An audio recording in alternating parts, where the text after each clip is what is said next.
I went out to the canyon and, out of nowhere, they started like just punching me in the face. And then they took a knife and they sliced me open on the chest and back. And then they took a chain, like a wallet chain, like the chains that hook onto the wallet or whatever. Yeah. And they just started pummeling me in the back. And at one point, they took the chain around my neck and just held me. And I remember I saw white, like I saw white, and then I had to have passed out. And I had really thought this was the end of my life. I was like, all right, I mean, like a lot of other emotions are going through it, but like at that moment, I thought I was done for. But I don't remember exactly what he said, but I remember one of the guys was like, we were told to kill you, but we're not going to, and we just want you, don't ever show your face in this city again. And I remember walking out of the canyon, I told God, I said, God, I never believed in you before, but I believe in you now. And I believe that I didn't do the typical, the Romans Road prayer, that they teach you. But I believe that prayer was the day that I was saved. And I walked out of that cave. And this gets even crazier. No joke. I hitchhiked to get to the hospital, right? I'm bleeding. I'm beat to hell. And a car pulls me over and picks me up. I get in and he was like, hey, what's going on? And I told him what's going on. I need to go to the hospital. He's like, well, praise God, I'm a pastor. Welcome to the Serving with Faith podcast, a show exploring Christian leadership principles in today's military. Now, here is your host, Michael Cuddy. Hey, what's going on, everyone? Welcome back to the Serving with Faith podcast. I'm your host, Mike. Joined here with me today is a dear friend of mine, Michael Wickham-Tavy, and he and I went to college together way back a long, long time ago before cars were even invented. So he is a really cool guy who's had an amazing journey from the time that I met him in college to his time now as a pastor. Prior service in the Navy, so I'm not going to hold that against him too much. But I will poke here and there when it's appropriate. But Michael, hey man, welcome, and why don't you just kind of take us through your faith journey, man? Tell me about kind of how you came to know the Lord, and then your time coming into the military, and how you ended up where you're at now as a pastor. Thanks. I appreciate the invite. Yeah, my faith journey is somewhat, a little different, I guess, than other people. I like to say it's somewhat extensive. I say that in the respects that, people that I pastor and people that I know that are of the faith, more times than not, I've encountered they've kind of grown up in the faith in the sense of like children, they grow up in the church and things of that nature. They have some familiarity with it. And that's not knocking their faith journey. I believe that God touches each soul, and every faith journey is just as good as the next. So, but my experience actually came later. So, I want to be very careful because my father passed away and I don't want to speak ill will of him. But, I was abused as a child physically. And I'll just leave it at that. And so when I was about 13 or 14, I got in a bad crowd. I mean, I was a classic story of like, okay, I don't feel like my father accepts me, loves me, things of that nature. And so I went looking elsewhere for it. And I found it. I found it with a group of people who, smoked weed, marijuana, and did other kinds of drugs. And so I was 14. I got hooked onto that. I was drinking alcohol. I was smoking weed. And then at 17, I started getting into methamphetamine. I mean, for my 17th birthday, the only birthday gift I got was 2 rails of speed. I mean, I remember hanging out with these guys, and they took out these 2 rails that were this long and said, "Here, try one." I snorted it up, and I was high that whole day, and I got hooked onto it. And I mean, I was pretty deep into that, and so I got into drugs. And then close to 18, some things transpired where this group that I was hanging out with, they um, took issue with me, and they essentially put a hit out on me. And so I Mm. went out. I didn't know obviously what was going down, but I went out to hang out with them and everything. And this was in California. And they were like, hey, why don't we go over to, I live by a canyon. I was in Riverside, California, and I lived by this canyon. And we would often go to that canyon. We would walk into the canyon. We had planted some pot plants there and stuff. And so we would go there, we would go smoke weed and just hang out in the canyon. And so they were like, hey, let's go out to the canyon and smoke some weed and everything, and just chill out and bake out and everything. And I was like, all right, cool, let's go. I did not know that they intended on taking me out there and killing me. And so I Mm. went out to the canyon, and you know, out of, out of nowhere, they started like just punching me in the face. And then they took a knife and they sliced me open on the chest and back. And then they took a chain, like a wallet chain, like the chains Hmm. that hook onto the wallet or whatever. Yeah. And they just started pummeling me in the back. And at one point they took the chain around my neck and just held me. And I remember I saw white, like I saw white, and then I had to have passed out, and I came back out and they were still beating me. And so like I was like, oh, I was still 17, almost 18 and everything.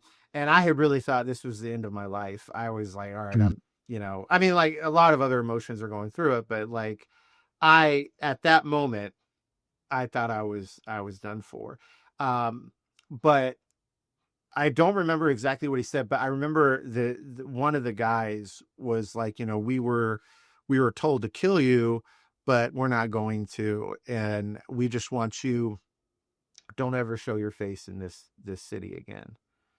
Mm. And that really shocked me because because I knew these guys, and these guys weren't the kind of people that would do that. Yeah. These guys would definitely kill you. So I was really shocked about that.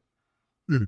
And so I walked out of the canyon, and I remember walking out of the canyon. I told God, I said, God, I never believed in you before, but I believe in you now.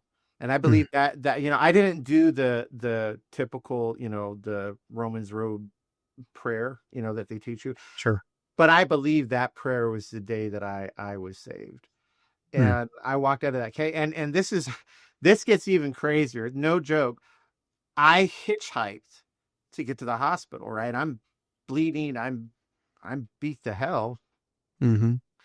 And a car pulls me over and picks me up. I get in, and he was like, hey, what's going on? And I told him what's going on. I need to go to the hospital. He's like, well, praise God, I'm a pastor. I Oh, did not wow. know. I forget to this day his name. I forget to this Yeah. day what denomination he said, but I remember Yeah. his face, and I remember him telling me that. And it was like one of those clear instances where I truly believe God um, wanted to give one of those God coincidences in my life. Sure. Like, because it Yeah. really like woke me up. Like, whoa, this is like an angel or a person that God sent to me to minister to me in that moment. Yeah. And what's even crazier is after I got healed up and everything, at the time, my best friend had been going to a Southern Baptist church and had been constantly asking me, Michael, why don't you give your life to the Lord, and you get out of the drugs and everything and come to church. And so when I was got healed up, I knew exactly who to turn to. Yeah. I didn't have a question. So I truly believe God put these pieces in my life ahead of time. This is what John Wesley, I don't know if you're familiar with Methodism that much, but John Wesley talked about what is known as prevenient grace. And Yeah. prevenient grace is this concept or this idea that it's like God's grace that comes before you're saved. And it's like God putting pieces in your life Mm. that are trying to direct you to God, right? Because Yeah. you read in scripture, Jesus says that no one goes to the Father except through me, and that it's God who leads you to God, not the other way around. And so all these pieces are in place. And so then I know where to go, and he takes me to his Southern Baptist church, and I serve there for about 2 years, or go there for about 2 years. I didn't know, this was my new faith journey, but I felt like really on fire. I had a hunger. I read the entire Bible in 3 months. I mean, I just was Yeah. consumed by it. And Yeah. then my best friend at the time was like, hey, because his parents were divorced, and he had one parent in Florida, and he was like, hey, do you want to come with me? I'm moving to Florida to live with my other parent, and do Yeah. you want to come with me? Now, at that time, I gave up the drugs and alcohol and all that stuff, right? But I didn't really I didn't really have a good relationship with my parents. At that time, I didn't have a high school diploma or anything. I had dropped out of high school, and I didn't really know where I was going. I didn't know what direction I was going to take. And so I said, let's do it. Let's just go. So I Yeah. left like 18, somewhere around there, 19, something like that. And I went other than Florida. Now, I connected with a good church and was, hanging out there and going there. I had felt God call me to the ministry. I did not know what that would look like. I don't think anybody Yeah. really knows when you begin these journeys what it looks like. Yeah. Um, but I had felt that God called me to the ministry, and I had an inclination to had to deal something with being a pastor. Um, but I had other challenges I needed to face. Um, I often recall the passage, that the parable that Jesus gives about where he tosses seeds on the ground, Mm-hmm. and some seeds go and the crows eat it. Some seeds go under the rock and they don't mature. Other seeds grow, but thorns, right, come Yeah. and eat it. Yep. And at that moment in my life, I was a seed where the thorns of life, that's what Jesus calls it, the thorns of life, Mm-hmm. consume me, because I ended up getting a job, and one of the people that were working there, they smoked weed, and I had gone like 3 or 4 years or something like that without smoking anything or doing any drugs, but Yeah. it was still there, and I forgot exactly how it happened, but I remember I ended up smoking a joint, and it spiraled me out of control. And I Yeah. stopped going to, I smoked the joint, and then one thing led to another. Before I knew it, I was drinking again. Before I knew it, I started and it wasn't just methamphetamines now with speed Yeah. and things, but I started snorting cocaine. I was in Florida at the time, and this was Mm. when ecstasy was really big back then. It was like the early Yeah. 2000s, and the clubs were, I don't know what it is right now, but I know in the early 2000s, clubs everywhere were like dishing out ecstasy. And I Yeah. remember, I got into that. And so like it just spiraled out of control. And I stopped going to Mm. church, and I started questioning my faith, and I just kind of just went at it full blown. And I did that maybe for 3 or 4 years, something like that. Yeah. And I remember I was gonna walk to this one friend's house, and we were gonna smoke some weed. Mm-hmm. And as I was walking, I just started reflecting kind of over my life. And I was like, what am I doing? I Yeah. have no purpose. I have no degree. If I keep going down this road, I'll probably end up in jail, Yeah. or I'll, end up ODing. I mean, like I was in hard drugs. I wasn't just smoking the occasional joint. I mean, there are people that OD from XC. There are people that OD from all this stuff, and I was just going harder and harder into these drugs, Yeah. and my tolerance was growing. That's the problem. When you get into drugs like that, your tolerance grows, so you need more. But once you get to a point where you have too much, and that was my issue, and so I need to get out of this. I just need to get out, but I didn't know what to do. So it was like God again speaking to me, but it was my father's voice, and I think God used it. I remember my dad always wanted me to go in the military, Yeah. and as I was walking, I was like, I got to get out of this, man. I don't want to die. I don't want to. I need something. Yeah. And so I just remembered what my father spoke, and then I was like, you know what, I'm just gonna do it. And so Yeah.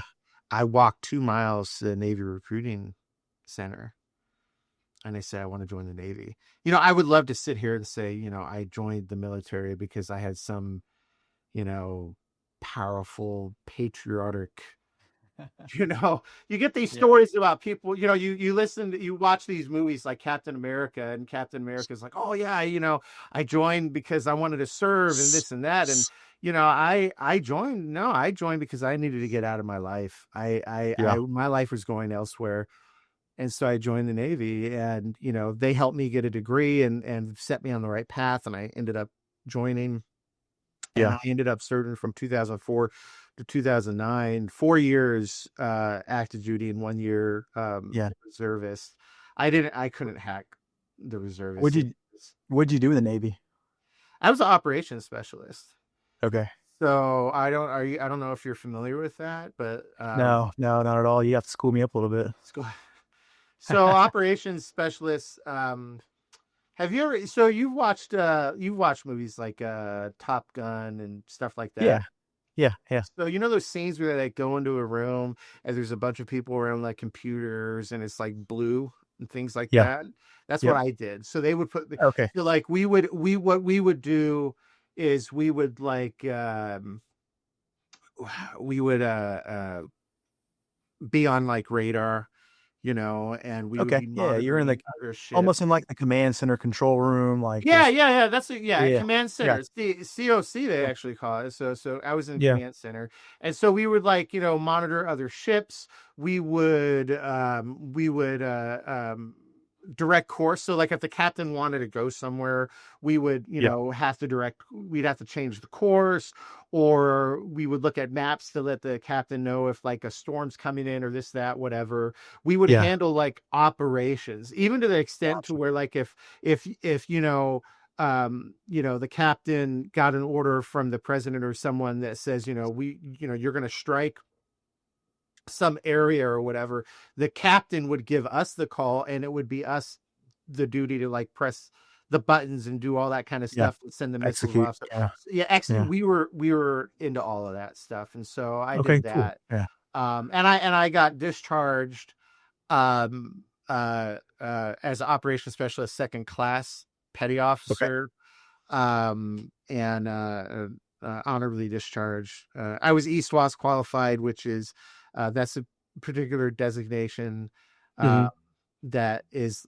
basically says if something were to go down like really bad on a ship, that Hmm. I at least have the basic knowledge to where I could go into other areas. So like if the ship, like say like something happens, 75% of the crew dies, and Hmm. you know, there's like a skeleton crew, you know, I have the basic knowledge to go and, you know, work in engineering and other stuff, like very basic knowledge, at least Gotcha. to ensure that the ship Yeah. is, Cross trained. Yeah. yeah. So, Yeah. Oh, that's cool. what I did. And, you know, I didn't really see any, you know, combat in the sense of like you hear like people going to Kuwait, like in the Army and Marines, and they're like in the Yeah. thick of Yeah. it.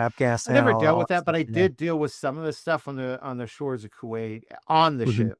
I did see a little bit of combat on the ship. I can't really, you know, I don't really talk about it too much because, you Sure. know, the whole classified stuff, and I don't know, maybe Yeah. they released it, but I don't know. Anyway, so I went on a couple of deployments, you know, 6 months and things of that nature.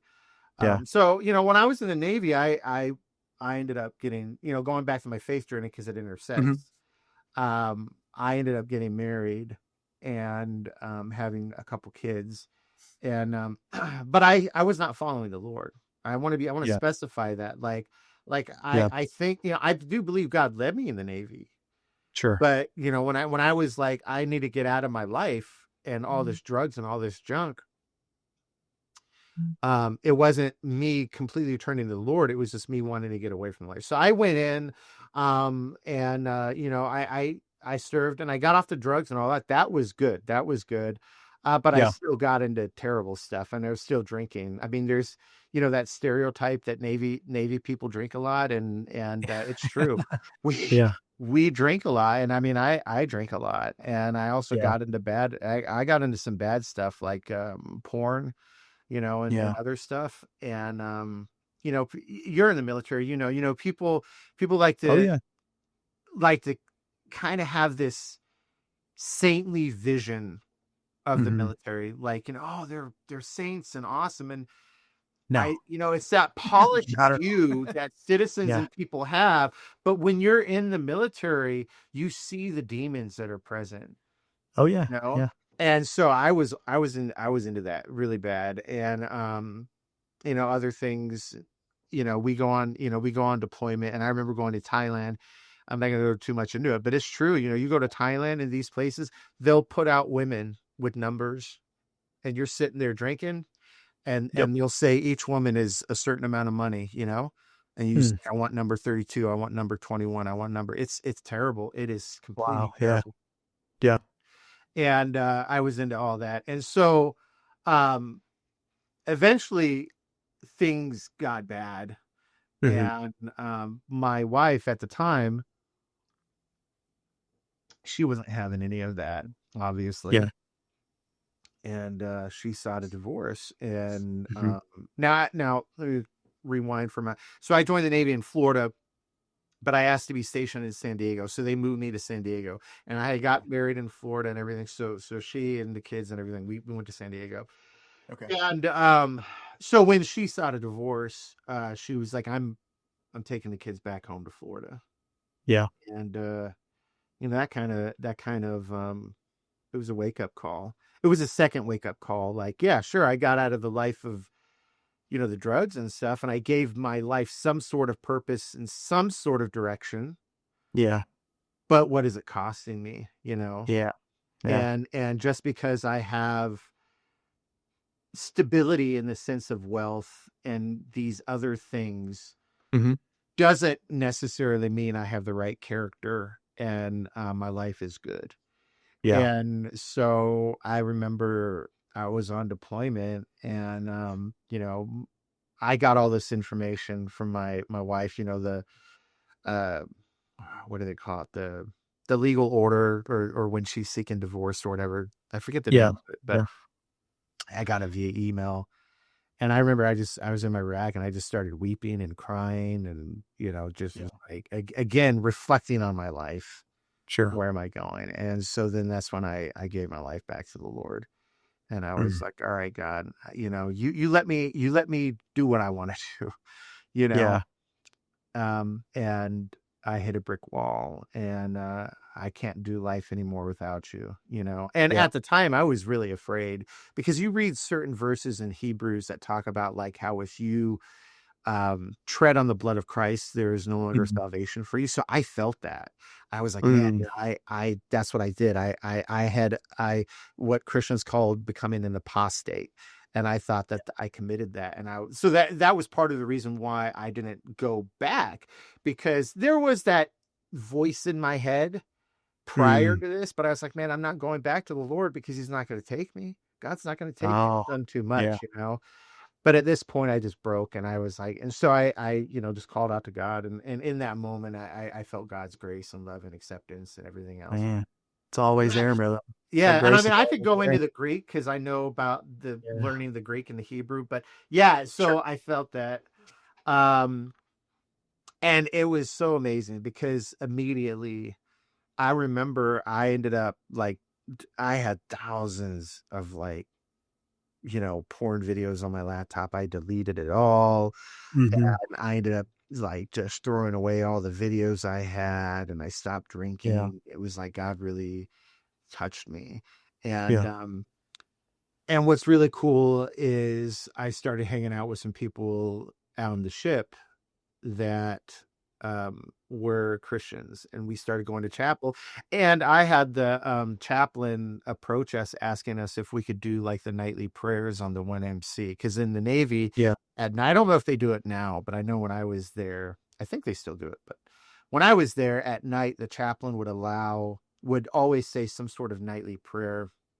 Yeah. And typically it was, you kind of had to do it. You had to be sensitive, right? So you didn't necessarily say Jesus. You could say God. You could say other things. You kind of had to be Yeah. somewhat inclusive, right? But it was Sure. still cool that I was able to do that. Mhm. So then I went on shore duty, Mhm. and I went on shore duty, and at this time, my ex-wife had left me and everything. And when I was on shore duty, I connected to a church, and it was in the Wesleyan denomination. I immediately looked for a church to go to, and I thank God for that. I Yeah. was able to find a church, and I went to this kind of like this mega church Wesleyan denomination Hmm. called Skyline Church in San Diego, and I connected with them, and that really nourished my faith and made sure that not only I was growing in my faith, but I didn't do something dumb like I did before and like go back to all the others, because Yeah. that's what happened prior, right? Like Yeah. so it protected me, it kept me good and everything like that. Yeah. Um, I tried to save, my marriage at the time. Unfortunately, that did not work out. And, so she ended up divorcing me. And so then I was in the Wesleyan denomination, and then that's when I felt again, you need to go in the ministry. You kind of took a detour, but my plan for you has not changed. Yeah. And so I started asking around, and my pastor at the time there was like, "Hey, why don't you be, if you're interested, you could be a Wesleyan pastor, this and that." And he gave me Hmm. 4 colleges I could go to, and that brought me to Yeah. Wesleyan University where you and I met. Sure. And Yeah. so I was like, "All right, I'm gonna go to Southern Wesleyan University, get my degree there." So I go there, get my degree in Christian ministry and degree Hmm. in psychology. I double majored. And while Hmm. there, I met Carissa, who is my current wife. Yeah. And this was back in 2010. And Hmm. at that time, I ended up, getting therapy and counseling for 2 years. And I want to be Yeah. clear. I mean, you get a lot of Christians that are like, "Oh, don't go to therapy, don't go to counseling." There's kind of like this in some areas of evangelicalism. There's Mm-mm. kind of this stigma or whatever. But Yeah. I cannot stress enough how good it is for therapy, especially if you get the right counselor. There was so much junk in my soul. And, Yeah. Yeah. I mean, like prayer is good, but, therapy, man, I really believe God used therapy because through therapy, after about a couple years, God really Mm. helped me to work through a lot of this junk, a lot of this stuff that was in my soul, from my dad to the drugs to Yeah. my Yeah. past and all that stuff. And so I worked Yeah. through that, and that was really good. I ended up quitting smoking cigarettes because I was still smoking cigarettes. Yeah. And so ended up, long story short, Chris and I ended up marrying. We got Hmm. married. And then I was still in Wesleyan denomination. And then from SWU, Southern Wesleyan, uh, uh, Dr. Acronero suggested I should go to Asbury Theological Seminary. Mm. Okay. And so that's where I went because I wanted to pursue education. And I went Sure. there. And this was back in 2012. Yeah. And I went there, and at the time, so like a lot of denominations that are Methodist based go there, Hmm. Wesleyan denomination, things of that nature. So a lot of people would go there, and so they're unaffiliated, but that's just de facto. Like if you go to Asbury Theological Seminary, at least when I went there, Yeah. right now they lean more toward Global Methodist Church, but when I Mm. went Okay. there, they were very solid in United Methodist Church. A lot of people went there. And so I went there. And at the time, my wife got a job as a youth pastor or a youth minister at a UMC church. And I wanted to worship with her. So I was actually serving at a Wesleyan church. I wasn't a pastor. I was serving at a Wesleyan church. And I was still in the process of ordination in Hmm. that denomination. And I asked them if I could serve like on loan, is what they call it, at this UMC Yeah. church, so I could go to church with my wife.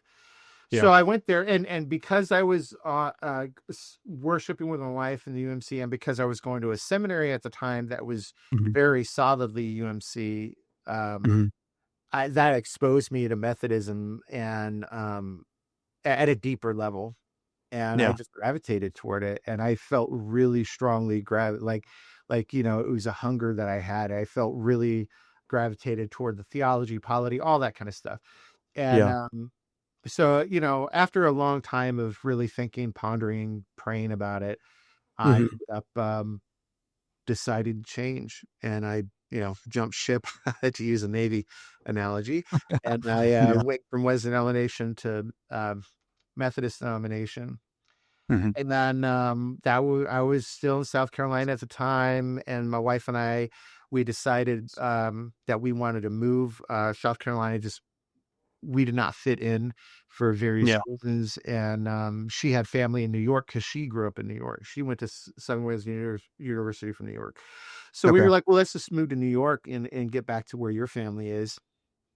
And so we ended up moving to New York in 2018. Hmm. Um, and essentially, what happened is I had to transfer some of my. Um, um, I wasn't a Methodist pastor at the time, and I wanted to serve as a Methodist pastor, but I didn't want to serve in South Carolina. So when we moved to New York, I didn't quite know where to go again, and I ended up becoming a pastor at an independent church for a couple years. Mm. But God was leading me to Methodism, I like to say, because I had a close friend who was a Methodist pastor, and we Hmm. would all get together, like the Methodist pastor, Presbyterian pastor, Lutheran pastor. We would all have coffee, and I remember several times she would look at me and say, I don't know why you just take the credentials you do have from South Carolina and transfer it over to New York. I mean, you definitely would fit much better as a Methodist pastor than an independent pastor. And so Yeah. after a lot of praying and thinking about it and whatnot, that's what I did. And I took my credentials and transferred it. And you got to kind of go through a process, but essentially once I started that, you get into the process, and after almost 8 years now, I've been Really? in the UMC up in New York and what they call the Upper New York Conference. And at this moment in the process, I'm what is considered a commissioned reverend. Um, Okay. and in about a month, I'm going to go for ordination interviews. And if everything goes right, pray to God, cross your fingers, His will be Yeah. done. If they approve me, then I'll be ordained as a full elder in the UMC Oh, in wow. Okay. um, May. Yeah, May. So, I mean, it's been quite a journey. I like to say for me, um, you read scripture and you get people that call God certain words, you know, Hmm. God of the harvest, whatever, things like that. I like to Sure. say God is my river, because I look back Mm. at my faith journey, and it's like God got me here, but it wasn't a straight line. It was like, I jumped in the river, and God just, decided to just kind of stream me along to where I'm at. But Yeah. you know, I that's kind of my faith journey, and so That's it's cool, man. exciting. So, and that's where I'm at Yeah. right now. Yeah. Yeah. I envision my own path with God as, God wants me to walk the narrow path, right? That takes you to the narrow gate. And as you're trying to walk that path, you're like, oh, cool. Let me go over this way a little bit. Yep. And God's like, hey, come back, come back. What are you doing? Get back on the path. And then you Yeah. come back. So when you look back, it's like the squiggly line, like you're talking about, where God's like, no, man, I went you on this one narrow path, and I'm trying to get you to where you need to go, but you just got to trust in me and follow me and, obey me. So yeah, I totally get what you're saying. I think your story's really, really fascinating and really cool on how you kind of come from where you came from to where you are now, in the journey you've had. So you've got a lot of life experiences that lend towards what I like to say is a very authentic relationship. And a lot of people out there that could watch this would know you and I from back in the day, just going at it on Yeah. Facebook, back Yeah. and forth, political, wars. Yeah. And, so you and I don't always see things eye to eye on everything. But what's cool about our relationship is you and I have figured out that even though we don't see eye to eye on a lot of things, we see eye to eye on the fact that you and I are brothers in Christ and we Mm. love each other. Amen. And we agree on the core principles of what it means to be a Christian. And, being able to see that for what it is and still have a good, true, authentic relationship, I think is by God's grace alone. And, it's His special purpose for our lives to engage in that community. So it's been awesome knowing you, man. And I really appreciate you sharing your story with me. Oh, you're welcome. And it's, Yeah. awesome knowing you too. Yeah. Yeah. I actually remember in SWU, um, this was before you joined the Army, and I don't remember all the conversations we had, but I remember you asking me about it because I remember talking about the Navy. I remember you asked me a couple questions, and I had no idea, you were where you were going to go. It's really been a pleasure and Yeah. honor to watch you grow, not just in the Army, but just as a Christian. I think one of the things that resonates with me is what you said is the how you and I relate. Yeah. It and in the sense that we don't always agree, but Hmm. I believe that our conversations over time has helped each other evolve on certain positions. Oh, And that's what I 100%. appreciate. Like I disagree with you on many things, but I have to say there are certain positions I would have never come to without your Yeah. voice in my life. And that's why it's so important to get out of the echo chamber and have people with differing viewpoints, because there are Yeah. some times in which their viewpoint is going to lead you to a deeper understanding of something. Oh, So 100%. I could say the same about you too, man, for real. So that's cool, man. Well,